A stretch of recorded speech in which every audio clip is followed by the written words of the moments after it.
السلام علیکم ورحمۃ اللہ تعالی وبرکاتہ۔ آپ سبھی کا ہمارے اس سوشل میڈیا پلیٹ فارم پہ خوش آمدید ہے۔ جیسے کہ آپ سبھی کو معلوم ہے کہ ہماری اس پلیٹ فارم کے تھرو یا تو احادیث مبارکہ پیش کیے جاتے ہیں، انہی کی جانکاری ہم آپ تک پہنچاتے ہیں، یا اکثر بیشتر ہم نعت مبارک گنگنایا کرتے ہیں، کیونکہ وہی ہمارے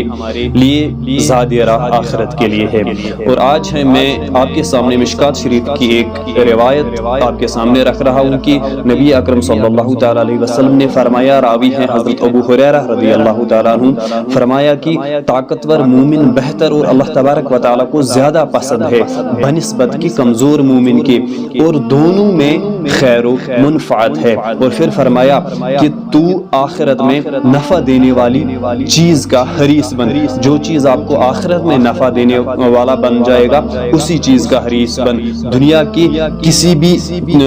جو چیز دنیا میں آپ کو فائدہ پہنچائے اس چیز کا حریص مت بن، بلکہ اس چیز کا حریص بن جو آخرت میں آپ کو فائدہ پہنچایا۔ اور فرمائے کہ اور اپنی مشکلات میں خدا سے مدد طلب کرو۔ اگر کبھی کبھار آپ کو کوئی مشکلات آن پڑتی ہے تو کسی اور کو مت پکارو، بلکہ اللہ تبارک و تعالیٰ کو مدد طلب کرو، اور ہمت نہ ہارنا کہ اب میں کیا کروں گا۔ اللہ تبارک و تعالیٰ کی طرف سے کبھی آپ پہ مصیبت بھی آئے گا، اس مصیبت میں بھی ہمت نہ ہار اور اللہ تبارک و تعالیٰ سے ہی مدد طلب کرو۔ اور پھر فرمایا کہ اگر تجھ پر کوئی مصیبت آ پڑے اس وقت یوں مت سوچنا کہ اگر میں نے ایسا نہ کیا ہوتا تو یہ مصیبت مجھ پہ نہ آ جاتی، بلکہ ایسا کہو اور ایسا سوچو کہ اللہ تبارک و تعالیٰ نے یہ مقدر فرمایا تھا، جو اس نے چاہا وہی ہو گیا۔ ہم نے بھی یہ دیکھا ہوگا کہ بہت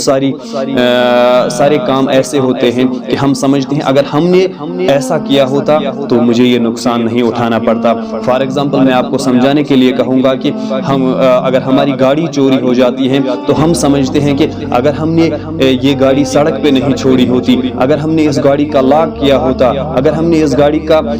سینٹر لاک لگایا ہوتا تو یہ گاڑی چوری نہیں ہوتی، بلکہ یہ سوچو کہ اسی میں شاید کوئی بھلائی ہوگی۔ اللہ تبارک و تعالی نے چاہا کہ یہ گاڑی میرے پاس نہیں رہنی چاہیے، اس لیے یہ میرے پاس نہیں رہی۔ اور